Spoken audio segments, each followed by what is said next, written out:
인사하겠습니다. 어떻게 인사하죠? 세 단어 그죠? 사랑합니다, 미안합니다, 감사합니다. 인사하시겠습니다. 사랑합니다, 미안합니다, 감사합니다. 자주 쓰셔야 되는데 이 주일에 딱 교회 와서 쓰시니까 이 문제예요. 집에서 쓰시기 바랍니다. 꼭 이웃과 관계 속에서도 자주 쓰셔야 될 단어입니다. 건강에 아주 유익합니다. 우리가 히브리 11장을 믿음장을 쭉 묵상하는 가운데 이제 모세 믿음에 왔습니다.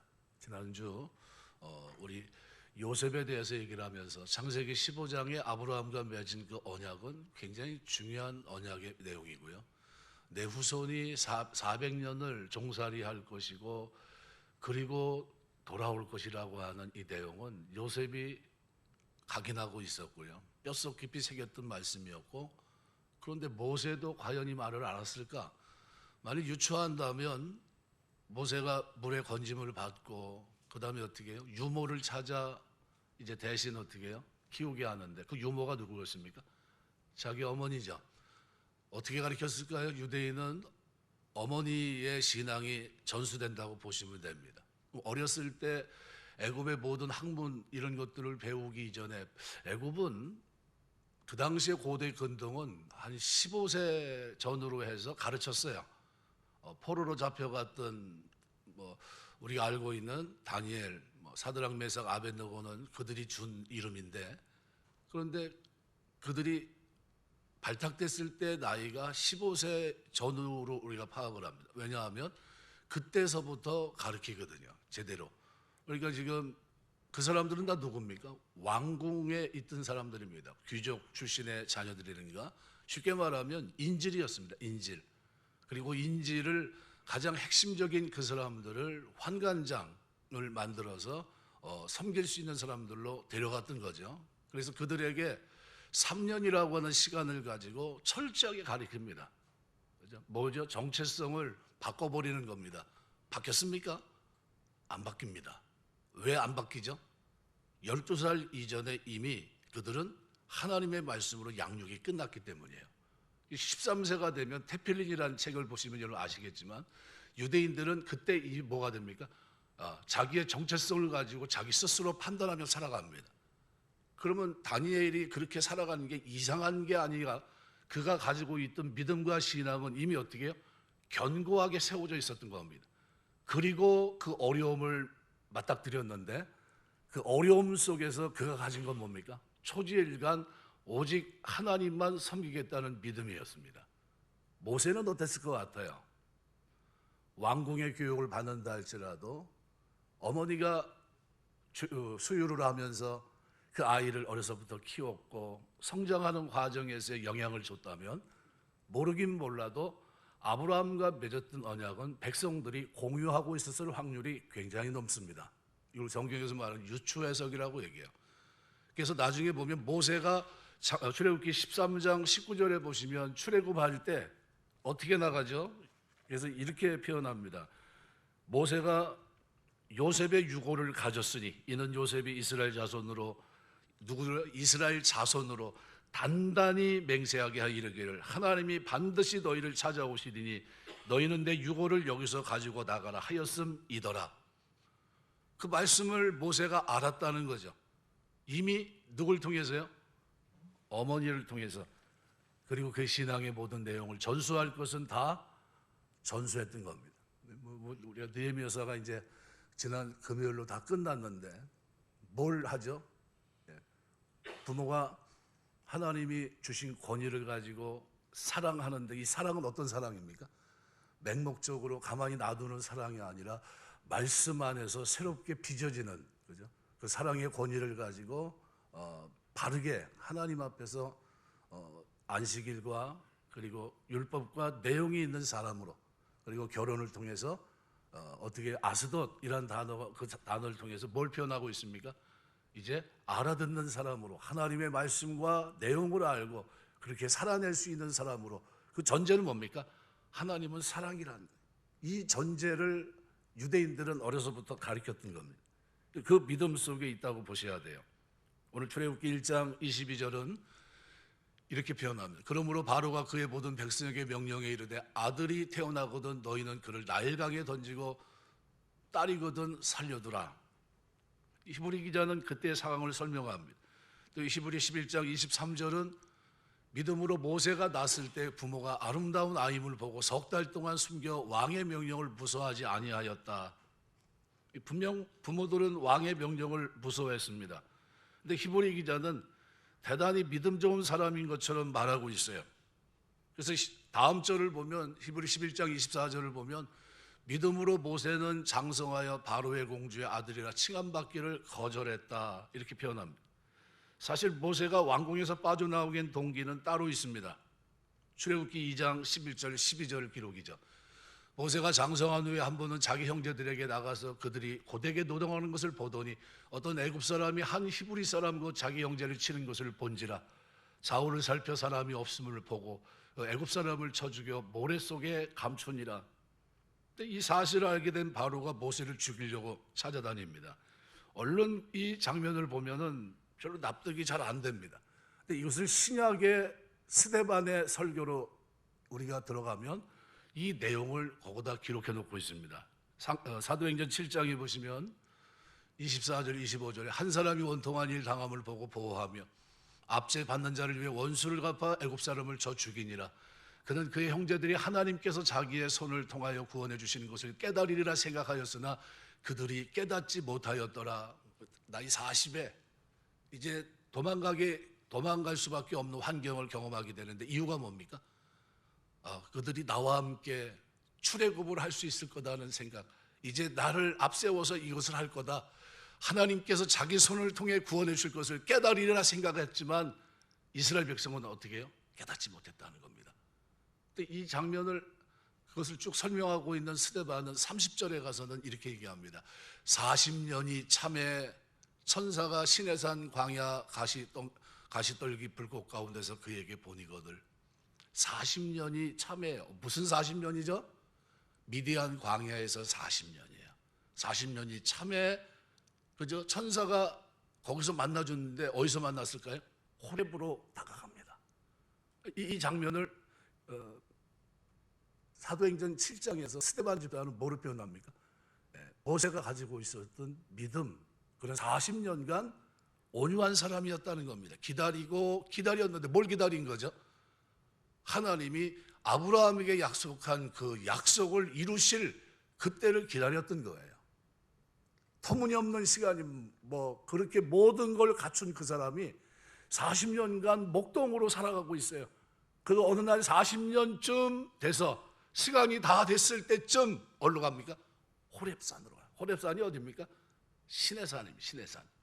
시내산 뭐죠? 하나님의 임재가 있는 곳, 법궤를 받은 그곳으로 갑니다. 그리고 거기서 누굴 만나요? 하나님이 임재를 경험합니다. 모세야 부르신 하나님을 만나게 돼요. 누구 때문에 만나게 된 겁니까? 사실 어렸을 때 어머니에게 배웠던 거. 하나님을 한번 만나본 적이 있나요, 모세가? 전혀 만나보지 못했죠. 그런 줄곧 12살까지는 어머니의 교육 속에 있었다고 한다면 그 이유는 애굽의 문화 속에서 모든 교육을 다 섭렵했습니다. 아주 뛰어난 사람이에요. 그리고 그는 자기 혼자 얼마든지 이것을 저들이 나를 두둔한다면 얼마든지 개혁을 이룰 거다 이런 생각을 가졌는데 그때는 아니었어요. 어떻게 했습니까? 40년 미디안 광야로 그리고 버려진 것 같은 삶을 살았는데 사실은 그것이 아니라 그것이 믿음이었다는 거죠. 그래서 출애굽기 2장 15절 말씀은 바로가 이 일을 듣고 모세를 죽이고자 하여 찾는지라 모세가 바로의 낯을 피해 미디안 땅에 머물러 하루는 우물 곁에 앉았다. 정상적인 거리로는 한 700km 정도, 적게 잡아도 미디안 광야가 이쪽이다 저쪽이다 말이 많은데 그래도 500km 됩니다. 그러니까 보통 사람이 한번 움직이면 한 어느 정도 거리냐면요, 한 2달, 3달 도보로 움직이는 거리라고 보시면 됩니다. 근데 왕궁을 탈출한 모세는 광야에서 몸을 숨깁니다. 모세가 자발적으로 명예, 권력, 부가 보장된 자리를 박차고 일어난 것처럼 성경을 기록합니다. 굉장히 믿음이 좋은 것처럼 얘기하고 있어요. 이어지는 본문 히브리 11장 25절 26절은 도리어 하나님 백성과 함께 고난받기를 잠시 죄악의 낙을 누리는 것보다 더 좋아하고 그리스도를 위해 받는 수모를 애굽의 모든 보화보다 더 큰 재물로 여겼으니 이는 상주심을 바라봅니다. 얼른 납득이 안 됩니다. 그가 진짜 모세가 하나님 백성과 함께 고난받기를 좋아했는지, 그가 정말 그리스도를 위해 받은 수모를 애굽의 모든 보화보다 더 큰 재물로 여겼는지 가늠할 수가 없어요. 하나님께서 모세에게 말씀하시는 장면에서 이제 모세가 주저하는 장면을 성경은 또 기록합니다. 출애굽기 3장을 보시면 10절 11절에 이제 내가 너를 바로에게 보내어 너에게 내 백성 이스라엘 자손을 애굽에서 인도해 내게 하리라. 근데 모세가 이렇게 말합니다. 내가 누구에게 바로에게 가며 이스라엘 자손을 애굽으로 인도해 내리이까. 바로 앞에 사는 것을 사실은 모세는 두려워했습니다. 왜요? 잡히면 죽는다고 봤거든요. 근데 하나님께서 몇 번이나 말씀하셔도 그는 가지 않으려고 했습니다. 출애굽기 4장 10절에 보면 이렇게까지 얘기해요. 주여 나는 본래 말을 잘못하는 자니이다. 주께서 주의 종에게 명령하신 후에도 역시 그러하니 나는 입이 뻣뻣하고 혀가 둔한 자니이다. 근데 결국에는 4장 13절에 뭐라고 표현합니까? 모세가 이르되 오 주여 보낼 만한 자를 보내소서. 이제 결국 하나님이 어떻게 해요? 노를 바랍니다. 4장 14절 보시면 여호와께서 모세를 향해 노하여 이르시되 레위 사람 내 형 아론이 있지 않냐. 그가 말 잘하는 것을 내가 아노라. 그가 너를 만나러 나오나니 그가 너를 볼 때 그의 마음에 기쁨이 있을 것이라. 그런 그가 정말 하나님 백성과 함께 고난받기를 더 좋아했다고 할 수 있을까? 여러 가지 정황은 사실과 거리감이 있어 보입니다. 왜 이렇게 구약과 신약이 상반된 묘사를 하고 있을까? 이유는 다른 데 있습니다. 구약은 율법적인 관점을 가지고 접근하고 있다면 신약은 은혜의 관점에서 접근합니다.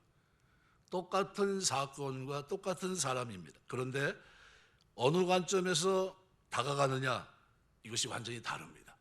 은혜의 관점에서 기록을 하고 있느냐 아니면 율법의 관점에서 기록을 하고 있느냐 하는 것은 굉장히 중요해요. 이 율법적 관점에서 접근하는 사람은 그의 약점까지 자세하게 묘사합니다. 그런데 은혜의 관점에서 접근하는 사람은 약점은 덮고 좋은 점만 드러내요. 포커스를 어디에 맞추냐에 따라서 묘사도 다릅니다. 율법이냐 은혜냐 자세히 들여다보면 히브리 11장의 믿음의 사람들은 약점이 없던 사람들이 아닙니다. 분명히 약점을 가지고 있었고 그런데도 불구하고 약점을 덮고 저들에게 장점에 포커스를 맞춥니다. 그리고는 대단한 믿음의 사람인 것처럼 칭찬합니다. 왜요? 은혜의 관점에서 기록하고 있기 때문입니다. 우리는 구약시대의 사람이 아니라 신약시대의 사람입니다. 모두에게 장점이 있고 단점이 있어요. 내 곁에 있는 사람들을 나는 어떤 시각으로 바라보고 생각해야 되느냐, 그죠? 율법적인 관점에서 보셔야 됩니까? 은혜의 관점에서 보셔야 됩니까?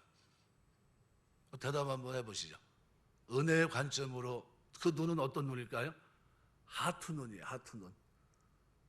부리부리한 눈이 아니라 불꽃 같은 그냥 조그만 죄도 용서 못하고 그냥 그런 눈이 아니라 어떤 눈이에요? 덮어주는 눈입니다. 완전히 다르죠. 은혜의 관점. 그래서 은혜의 관점 속에 있는 사람은 남에게 있는 들보, 그죠? 티끌인데 그걸 들보로 보지 않고요. 입장이 싹 바뀝니다.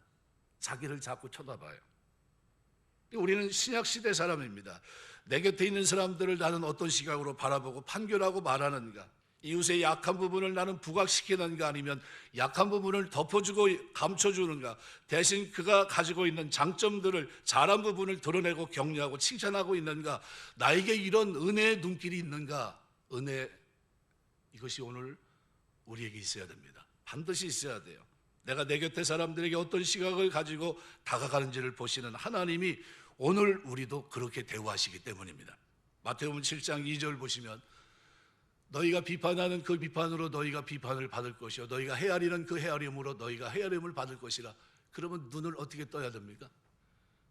싸우자고 쳐다보는 눈과, 그죠? 덮어주고 사랑하고 긍휼을 여기며 쳐다보는 눈은 다릅니다. 마가복음 4장 24절 보면 또 이르시되 너희가 무엇을 듣는가 스스로 삼가라. 너희는 헤아리는 그 헤아림으로 너희가 헤아림을 받을 것이며 더 받으리니 그랬습니다. 마태복음 5장 7절. 긍휼히 여기는 자는 복이 있나니 그들이 긍휼히 여김을 받을 것입니다. 신약 그리스도 안에서 사랑의 눈을 가지고 이 땅을 살게 되시길 주의 이름으로 축원합니다. 사람을 미워하면 안 되고요. 죄는 미워하되 사람은 미워하면 안 됩니다. 긍휼의 눈, 그죠? 자비의 눈, 사랑의 눈을 가지고 우리가 살아야 됩니다. 모세는 40년이나 무려 뭐가 됩니까? 목자로 살아갑니다. 목자. 애굽의 왕자였던 사람이. 쉽게 말하면 그는 그 시간이 뭐였죠? 하나님이 언약한 그것이 기다려지는 그런 시간, 기다림 속에서의 시간이었다고 보시면 됩니다. 오늘 본문은 모세의 믿음을 논하는 것이 아닙니다. 사실 모세의 믿음을 얘기하려면 히브리서 11장 27절을 보셔야 됩니다. 믿음으로 애굽을 떠나 왕의 노함을 무서워하지 아니하고, 저 부분은 얼른 이렇게 볼 때 어떻게 평가한 거죠? 성경 기자가 저걸 기록하면서 어떤 눈으로요? 은혜의 눈으로 기록하고 있는 겁니다. 은혜. 율법의 눈으로 기록한 게 아니고요. 그죠? 저기다 만약에 제대로 쓰려면 뭐라고 썼어야 되죠? 애굽을 떠나는 그 장면에 모세가 사람을 살인함으로 할 수 없이 도망하게 됐다는 표현을 썼어야 되겠죠. 그런데 애굽을 떠나 그걸로 그냥 다 마칩니다. 그걸 다 덮어버려요. 그리고 왕의 노함을 무서워하지 않고, 그죠? 그게 왕의 노함을 무서워했기 때문에 도망간 건데 저기 뭐지? 말이 안 되는 것 같은 말을 딱 써놨어요. 그리고 난 다음에 그의 진짜 삶, 40년이 녹아있는 삶을 한 단어로 표현합니다. 보이지 않은 자를 보는 것 같이 하여 참았다. 이게 모세의 삶입니다. 이걸 우리는 다른 말로 뭐라고 표현합니까? 온유한 삶이라. 온유한 삶. 약속을 기다리며 살아갔던 모세의 삶을 표현해 놓고 있는 겁니다. 어떤 사건과 연관이 있었냐면 애굽을 떠났다고 하는 이 단어는 바로 이 시점은 출애굽이 아닙니다. 이 단어는 애굽 왕궁에 살던 모세가 살인 사건에 연루돼서 어쩔 수 없이 애굽 왕궁을 떠날 것을 떠났다는 그 장면을 보여주고 있는 겁니다. 그는 왕궁을 떠나 미디안 광야에 머뭅니다. 그때 그의 태도를 어떻게 표현하고 있습니까? 보이지 아니하는 자를 보는 것 같이 하여 참은 자, 이것이 모세였습니다. 이 사람이 그의 삶에 40년이 녹아있는 삶, 그가 왜 그런 사람이었는지, 왜 하나님이 그를 축복했는지, 그것을 왜 믿음으로 표현하고 있는지, 성경 기자가 그 모든 잘못된 것들을 싹 덮어버리고 그가 믿음의 사람이었다는 사실을 왜 기록하고 있는지, 이것이 바로 요 한 절의 반절 속에 녹아있는 겁니다. 하나님이 보이지 않지만 마치 보는 것 같이 하면서 기다리고 인내했다는 겁니다. 그렇다면 27절의 이 사건은 뭐와 일치합니까? 이것은 출애굽 3장 사건과 깊은 연관이 있습니다. 출애굽기 3장 1절을 보시면 모세가 그의 장인 미디안 제사장 이드로의 양떼를 치더니 그 떼를 광야 서쪽으로 인도하여 하나님의 산 호렙에 이르니라. 미디안에서 호렙까지도 한 200km 정도 됩니다. 나이 80이 되도록 40년간 재산 하나 없었고요. 고단한 삶의 현장에서 뼈 빠지게 일하는 그런 신세가 모세입니다. 한때 그는 애굽의 왕자였고요. 모세 당시 애굽의 바로는 투트모스 1세입니다. 그의 어머니는 하트셉스투라고 하는 어머니는 애굽 18대 왕조를 건국했던 아흐모세 1세 아들인 아멘호테프 1세의 딸이었고요. 아버지는 아멘호테프 1세의 아들인 투트모스 1세입니다. 이게 얼마나 큰 자리였냐면요, 이 공주가 굉장히 유능한 사람이었어요. 그래서 성경에 등장하는 바로의 공주는 이 바로왕 무남동녀입니다. 하세수트라고 하는 이 무남동녀로 법적으로 왕위를 계승할 수 있는 유일한 위치에 있었던 사람입니다. 백성들로부터 신임과 존경을 받는 여자였고요. 이집트 박물관을 가볼 일이 있다면 꼭 가서 확인해 보세요. 공주의 동상이 있는데 그런데 얼굴은 깨져 있습니다. 왜요? 사람들이 그를 동경할까 봐.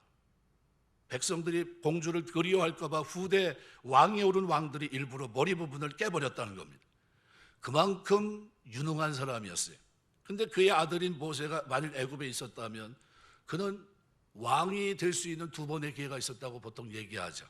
그런데 그는 권력의 중심부에서 삶을 살았을 확률이 되게 높습니다. 근데 지금 모세는 어떻죠? 초라합니다. 상상하지도 않았던 장소였고요. 한 번도 생각해 보지 못한 자리예요. 그리고 애굽 사람들이 가장 혐오하는 뭘 하고 있죠? 양을 치는 작업을 하고 있습니다. 목축. 80에 어떻게 보면 양을 치는 늙은 목동, 이게 모세입니다. 아무도 그를 알아주지도 않았고 찾아오는 사람도 없고, 그리고 쓸쓸한 노후를 보내고 있는 그 사람이 모세입니다. 이때 모세가 지은 시가 시편 90편이에요. 그 당시 미디안 광야에서 생활하던 모세의 심정이 시편 90편에 어렴풋이 담겨 있습니다. 90편 4절 5절을 보시면 이렇게 말해요. 주의 목전에는 천년이 지나간 어제 같으며 밤의 한순간 같을 뿐이니이다. 주께서 그들을 홍수처럼 쓸어가시나이다. 그들은 잠깐 자는 것 같으며 아침에 돋는 풀 같으니이다. 또 10절을 보시면 이렇게 표현. 우리 연수가 70이여 강건하여 80이라도 그 연수의 자랑은 수고와 슬픔뿐이요 신속히 가니 우리가 날아가나이다. 저 의미는 굉장히 곱씹어 봐야 될 의미입니다. 자기 인생이 녹아있는 40년을 살아냈기 때문이죠. 그 40년 동안 그는 쓸쓸한 광야에서 그렇게 던져져 있었어요. 80세 나이에 애굽의 왕자였던 그가 격에 도무지 맞지 않는 일을 하고 있습니다. 그런데 놀라운 것은 그가 미디안 광야에서 자신에게 주어진 일에 최선을 다하고 있었다는 겁니다. 그의 모습에서는 원망의 모습을 찾아볼 수가 없습니다. 하나님을 원망하지도 않았고 다른 사람을 원망하지도 않았고 자신을 원망하는 그런 모습도 전혀 없었어요. 장인의 양을 치는 그 보잘것없는 일에 무려 40년을 소모하고 있었어요. 인생을 접어야 될 시간이 다가오고 있습니다. 그리고 그때 찾은 산이 있는데 그것이 바로 출애굽기 3장 1절이에요. 모세가 그의 장인 미디안 제사장 이드로의 양떼를 치더니 이것은 그의 40년의 삶이 녹아 있고요. 그 떼를 광야 서쪽으로 인도하여 하나님의 산 호렙에 이른다. 신의 산에 이르렀다는 겁니다. 누구에게 들은 산이죠? 어머니에게 들은 산일 거예요. 어머니가 늘 얘기했던 아브라함, 이삭, 야곱과 얘기했던 하나님의 임재가 있는 그 산을 향해서 그가 나아갑니다. 이 말씀을 보면 문맥에서 모세의 의지가 강하다라는 것을 우리가 풍겨 나오는 모습을 봅니다. 의도적으로 이 산을 찾은 것으로 보입니다. 이 호렙이 바로 신의 산을 얘기합니다. 신명기 5장 2절을 보시면 우리 하나님 여호와께서 호렙산에서 우리와 언약을 세우셨나니, 신명기 9장 8절에도 말합니다. 호렙산에서 너희가 여호와를 경노하게 하였으므로 여호와께서 진노하사 너희를 멸하려 하였느니라. 출애굽기 33장 6절 보면 이스라엘 자손이 호렙산에서부터 그들의 장신구를 떼어내니라 그랬습니다. 모세가 애굽에서 그 먼 호렙산을 찾은 이유는 뭡니까? 넓은 미디안 광야에서 하필이면 왜 그것도 딱 40이 되는 그 순간 이 호렙산을 찾았습니까? 바로 그 대목을 설명한 것이 사도행전 7장의 스데반 설교예요. 40년을 그가 기다렸다는 겁니다. 그래서 제가 서두에 그 얘기를 한 겁니다. 다시 한번 볼까요? 사도행전 7장. 사도행전 7장.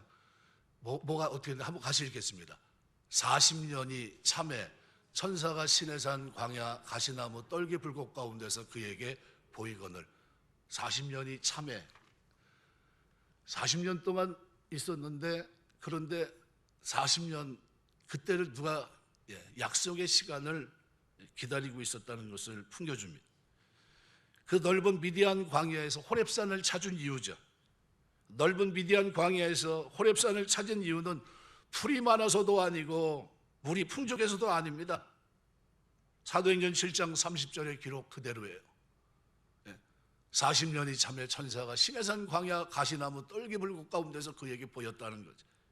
스데반은 40년 기다렸던 모세를 신약에 조명해 놓고 그것이 그의 믿음이었다고 하는 것을 밝혀놓고 있는 겁니다. 굳이 그 산을 찾아 빙빙 돌면서 양떼를 먹이는 이유는 뭘까요? 이 산은 옛날부터 하나님이 임재하시는 곳, 하나님 말씀하시는 곳으로 알려져 왔고요. 그래서 그 산의 별명이 하나님의 산입니다.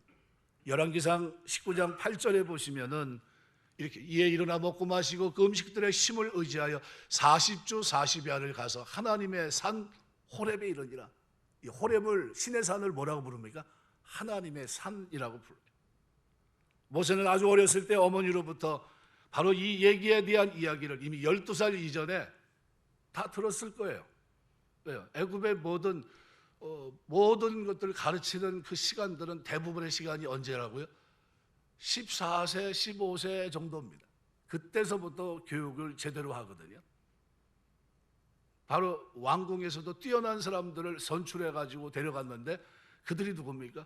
다니엘과 그 세 친구도 바로 그때 불려간 겁니다. 그 나이가 기본적으로 몇 살 정도? 15세 정도에 맞추시면 됩니다. 아, 그래서 그들을 데려갔구나. 아, 그들이 왕족과 귀족의 자녀들이었구나. 누구와 연관돼 있죠? 히스기야하고 연관돼 있습니다. 히스기야가 그죠? 바벨론 누가 이렇게 사신들이 왔는데 어떻게 합니까? 보여주죠. 주상궁 보물. 그때 뭐라고 얘기합니까?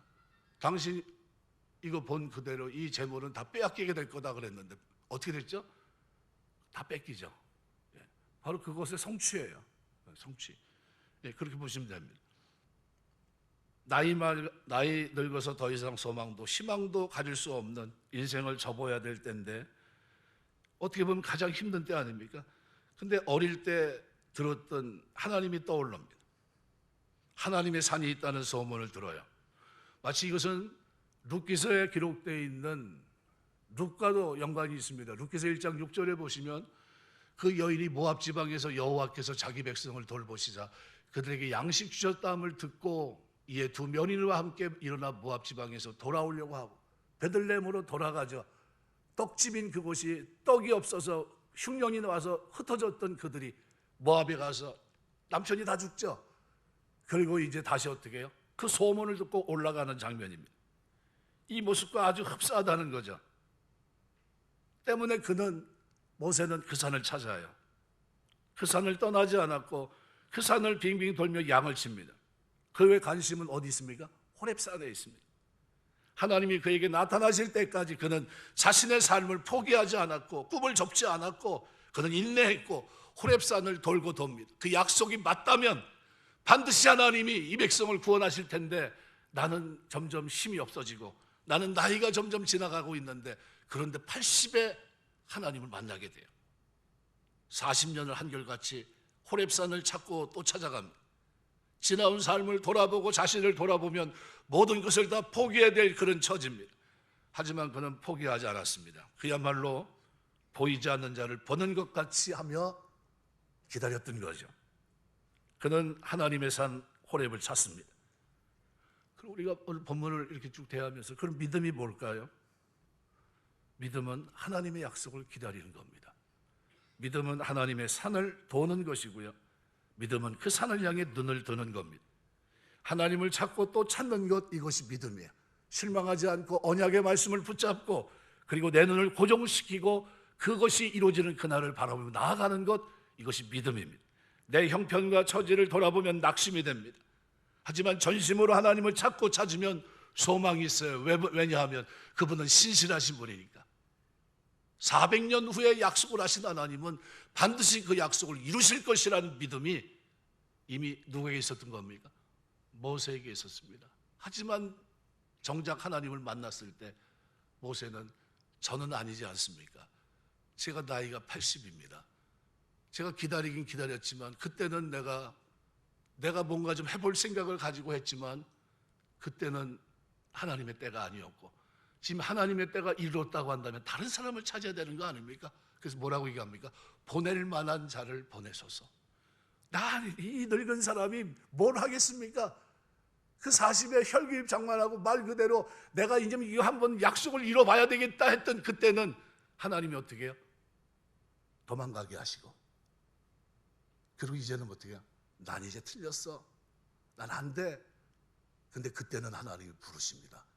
그때가 하나님의 때가 됐던 거죠. 예레미야 29장 13절에 이렇게 말합니다. 너희가 온 마음으로 나를 구하면 나를 찾을 것이요 나를 만나리라. 이 말씀이 여러분 마음속에 새겨지게 되시길 주의 이름으로 축원합니다. 우리가 살아가면서 하나님의 약속을 믿고 믿음으로 살아가셔야 돼요. 온 마음으로 주님의 다시 오심을 우리는 기다리는 사람들입니다. 그리고 어떻게 반드시 만나게 될 겁니다. 하나님은 이런 모세를 실망시키지 않으셨어요. 미디안 광야 호렙산 기슭에 나타나십니다. 놀라운 사건이 벌어져요. 그래서 출애굽기 3장 2절은 그때 장면을 이렇게 말합니다. 여호와의 사자가 떨기나무 가운데로부터 나오는 불꽃 안에서 그에게 나타나시니라. 그가 보니 떨기나무에 불이 붙었으나 그 떨기나무가 사라지지 아니하는지라. 그리고 놀랍게 자신의 이름을 부르십니다. 출애굽기 3장 4절에 보시면 여호와께서 그를 보려고 돌이켜 오는 것을 보신지라. 하나님이 떨기나무 가운데서 그를 불러 이르시되 모세야 모세야 하시니 그가 이르되 내가 여기 있나이다. 왕궁의 사람들도 잊었고 그의 일가 친척도 모세를 잊었고 아무도 그를 찾아오지도 기억하지도 않는 그때였습니다. 그런데 그를 기억하는 분이 계셨어요. 물로부터 건짐을 받았던 그는 이스라엘 백성을 건지기로 예정하셨던 분입니다. 홍해를 가르고 그를 이스라엘 백성을 건지기로 하나님은 이미 프로그램을 정하셨고요. 그를 날 때부터 어떻게 해요? 놀랍게도 물에서부터 건짐을 받는 놀라운 이적을 그에게 행하십니다. 하나님이 다 하셨어요. 하나님이 약속을 이루시기에 준비하셨고요.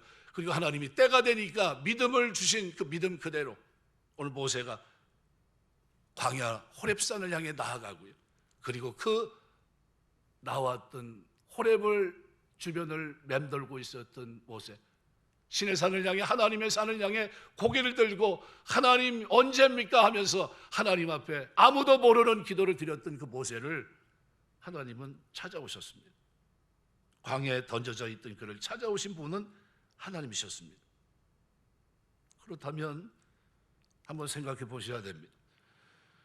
지금 우리가 어떤 처지에 있습니까? 먹고 살기 힘들다고 요즘들 많이 얘기를 합니다. 모세와 같이 미디안 광야에 있지는 않습니다.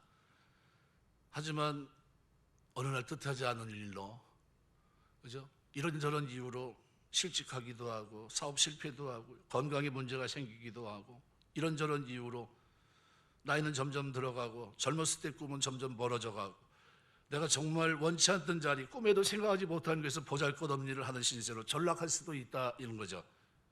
아무도 나를 알아주거나 인정해주지도 않는 그런 자리가 있을 수도 있습니다. 모두가 내 곁을 떠나고 혈혈단신으로 찬바람을 맞고 나 혼자 고단한 삶을 살아날 수도 있습니다. 이게 아닌데, 내 인생이 내가 설계한 게 이게 아닌데 하면서 내가 이렇게 끝나는데, 이렇게 끝나면 안 되는데 하면서 수많은 밤을 하얗게 보내면서 지낼 수도 있습니다. 이것이 우리 인생입니다.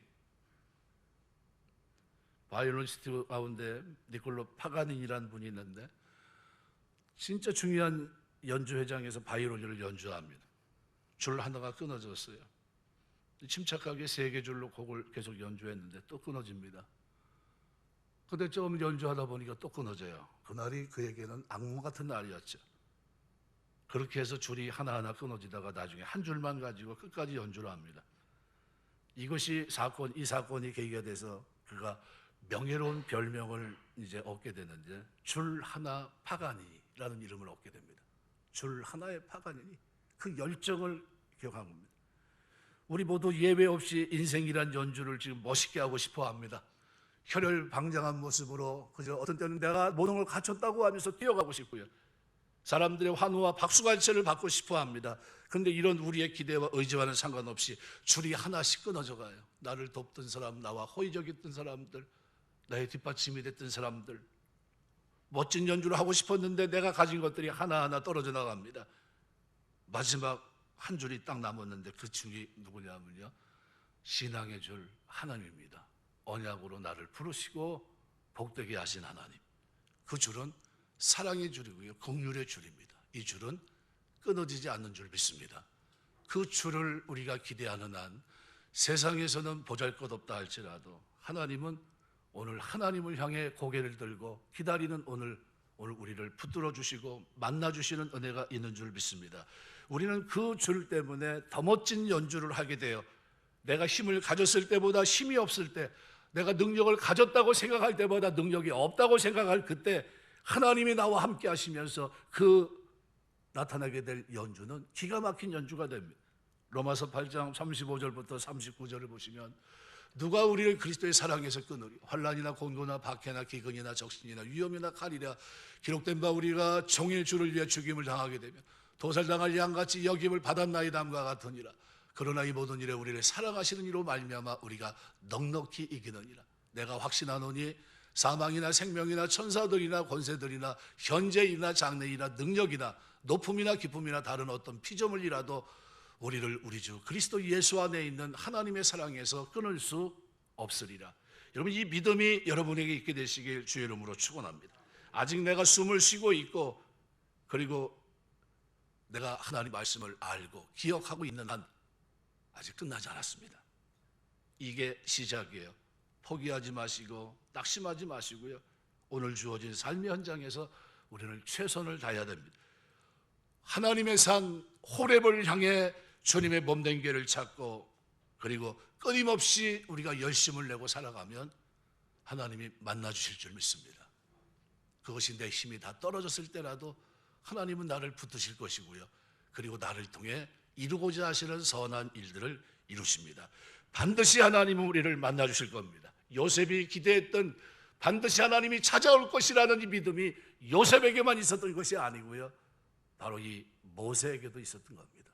그도 그래서 출애굽하면서 누구의 해골을 갖고 나갑니까? 요셉의 해골을 메고 나가요. 출애굽하는 그 멋있는 장관을 생각해 보세요. 그리고 여호수아가 가나안 정복을 향해 나가는데 어떤 걸 갖고 갑니까? 인수인계에서 모세의 해골을 들고 나가요. 그래서 여호수아 24장에 바로 모세의 유골을 매장하는 장면을 그래서 기록해 놓은 겁니다. 왜 그렇게 중요하죠? 언약을 믿고 나아가는 그들을 하나님은 기억하셨다는 겁니다. 약속을 믿고 기다리며 믿음으로 나아가는 그들을 성경은 조명하고 있었던 겁니다. 말씀을 맺겠습니다. 오늘 모세의 너무나 멋있는 장면을 우리가 보고 있어요. 40년의 그 삶이 단 반줄에 녹아 있습니다. 27절, 보이지 아니하는 자를 보는 것 같이 하여 참았다라고 표현해요. 그래서 그의 모세는 그 온유함이 지상에서 가장 승한 자라고 성경은 표현합니다. 왜 그가 온유한 사람입니까?